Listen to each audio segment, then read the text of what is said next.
This was me lifting 4 days a week, sitting around 8% body fat. Now I'm building towards 100k weeks, lifting twice a week, sitting around 15% body fat. So the question is, can you actually look muscular whilst running this much? Because I'm not just running for the sake of it.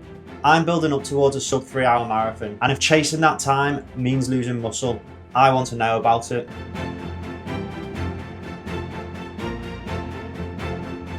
Staying around 8% body fat is incredibly difficult. As the mileage goes up, a few things start to happen. Firstly, energy expenditure goes up, more fatigue starts setting in, and with that, usually lifting volume drops as well. When I look like this, I was literally training like a wannabe bodybuilder. I was smashing the gym and I was controlling my calorie intake whilst being in a calorie deficit. My week literally revolved around maintaining muscle and restricting food. Now my priority is obviously aerobic development, and your body is going to adapt to whatever you're prioritizing. If endurance becomes the main signal, your body starts shifting in that direction as well. That doesn't mean you automatically lose muscle. It just means the stimulus that you're sending to your body has started to change. And I think the mistake a lot of people make, most people don't lose muscle because they're running more. They lose muscle because of what they remove. And as the mileage goes up, the odds are lifting heavy starts to come down. Strength sessions might start becoming light activation stimulus. And that's even if you've got time to even get to the gym in the first place. It's so easy to also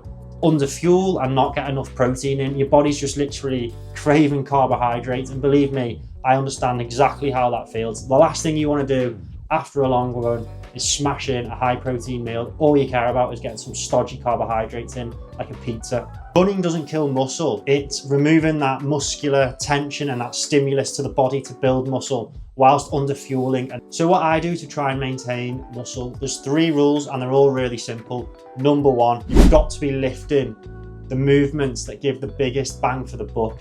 Therefore, the compounds stay in. The only weight training that I'm doing now involves deadlifting, squats, single leg isolation movements, a compound push and a compound press, and that's it. I'm not worried about anything else. And I do that twice a week, sometimes just once a week, depending on how busy the week's been. But I'm always aiming to get 2 sessions in, once sort of at the beginning of the week and once sort of halfway to the second half of the week. And the stimulus has to be strong enough to tell your body that we need to maintain and try and build muscle. Therefore, rule number 2, progressive overload still matters. When I go to the gym, I'm still keeping track, I'm still trying to hit PRs, I'm still trying to lift heavy. And you know what? Some days I just don't feel like it, but I'm still getting in there and I'm still lifting and I'm still trying to make it challenging and at least do something to send the stimulus to my body to say we need to maintain muscle. And final rule number 3, the protein has to stay high. I weigh around 63 kilograms and I'm eating around 150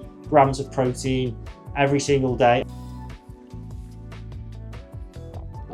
This looks very boring, but it's absolutely unbelievable, by the way. If you're not getting enough protein in, you're not sending the right building blocks to your body, which is allowing you to hold on to that muscle that you already have. And finally, you've just got to accept the trade-off. You're not going to look like a bodybuilder if you increase in mileage and your focus is aerobic and endurance development. The goal isn't to try and look like I'm preparing for some crazy photo shoot. It's literally just to try and hold on to the muscle that I have got and try and keep some sort of athletic, muscular look. I'm obviously never going to be as ripped as what I was when all I focused on was building muscle and restricting my calories. That's just not realistic. You can't maximize everything at once. And if you can do it, it's so incredibly difficult to do that. The people who do it are serious hybrid athletes that are literally doing it for their full-time job. The average person who's working, family life, trying to balance everything, it is just so difficult to have sort of 2 conflicting goals going on at the same time. So the honest reality for me is, do I look like I did when I was 8% body fat? Absolutely not. However, am I still lifting the same sort of weights that I was when I looked like this?